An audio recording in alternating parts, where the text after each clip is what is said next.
یہاں پہ لوگ کہتے ہیں نا جی آپ ہمارے مرید ہو جائیں ہم خود آپ کے گناہوں کا بوجھ اٹھا لیں گے، اللہ سے بخشوا لیں گے۔ اللہ فرماتا ہے قیامت کے دن سے ڈر جاؤ جس دن کوئی شخص دوسرے کا بدلہ نہیں ہو سکتا۔ حتیٰ کہ بخاری مسلم میں حدیث ہے سیدہ فاطمہ جنتی عورتوں کی سردار ہے، اور بخاری اور مسلم میں موجود ہے سیدہ عائشہ سے سیدہ فاطمہ سلام اللہ علیہا جنتی عورتوں کی سردار ہے، اور بخاری اور مسلم میں موجود ہے کہ سیدہ فاطمہ سے نبی علیہ السلام نے فرمایا اے میری بیٹی فاطمہ، میرے مال سے جو کچھ لینا ہے نا وہ لے لے، وہ تو اس کا مالک تو میں ہوں، لیکن آخرت کے دن اگر اللہ نے تجھے پکڑ لیا تیرے اعمال کے سبب تو میں تیرے کچھ کام نہیں آؤں گا۔ تو قرآن میں لکھا ہوا ہے۔ سیدہ فاطمہ کو تو کہا جا رہا تھا، سنایا ہمیں جا رہا تھا کہ اگر سب سے زیادہ رشتہ داری کا بینیفٹ کسی کو مل سکتا تھا نا تو سیدہ فاطمہ تھی، لیکن ان کو بھی بتا دیا گیا کہ اعمال کے بارے میں کھلی چھٹی نہیں ہے۔ اور سیدہ فاطمہ کو تو چھوڑ دیں، قرآن میں 3 دفعہ آیت آئی ہے نبی علیہ السلام کے بارے میں، سورۃ الانعام کے اندر، سورہ الزمر کے اندر، سورہ یونس کے اندر، قل انی اخاف ان عصیت ربی عذاب یوم عظیم۔ اے نبی تم فرماؤ کہ مجھے خود ڈر ہے اس بات کا کہ اگر میں نے بھی اپنے رب کی نافرمانی کی تو بڑے دن کا عذاب مجھے بھی آ پکڑے گا۔ سر مجھے بتائیں آپ کا اور میرا رب اس سے زیادہ کس لیول پہ آ کے آپ کو سمجھائے؟ نبی علیہ السلام سے بڑھ کے کسی کا مرتبہ ہے؟ تو یہ جو آپ کو جنت کی گارنٹیاں دیتے پھر رہے ہیں یہ کتنے بڑے مجرم ہیں۔ ان کو کہ نبی علیہ السلام کے بارے میں کہا جا رہا ہے، کیوں کہا جا رہا تھا؟ تاکہ تم لوگ یہ کلیم نہ کر لینا کہ ایسی کچھ کر سکتے ہیں۔ اس دن سے ڈر جاؤ جس دن کوئی جان دوسری جان کا بدلہ نہیں ہوگی، ولا یقبل منہا شفاعت، اور کسی کی سفارش قبول نہیں کی جائے گی۔ سفارش کیوں کی جاتی ہے؟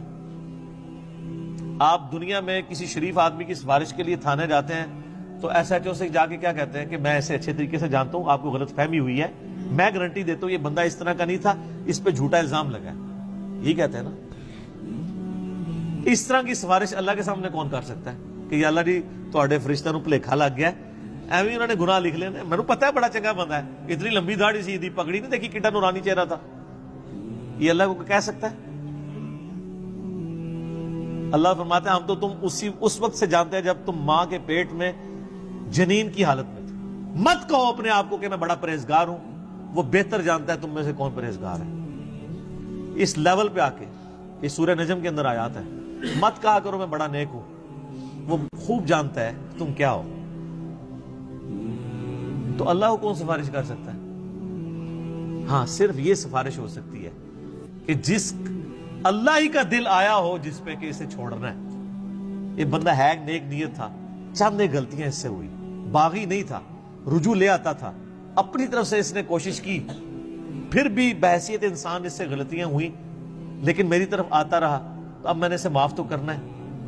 تو معاف میں پھر ڈائریکٹ کرنے کی بجائے اپنے محبوب صلی اللہ علیہ وآلہ وسلم کی شفاعت سے کرواؤں، تاکہ میرے نبی علیہ السلام کی عظمت لوگوں کے دلوں پر اجاگر ہو۔ دنیا میں بھی ایسا ہوتا ہے، اگر کسی کلاس کے اسٹوڈنٹ کو پوزیشن آنے کے اوپر اسکول والے یا کالج والے ٹرافی دیتے ہیں تو وہ کسی مہمان خصوصی کے ذریعے دیتے ہیں نا۔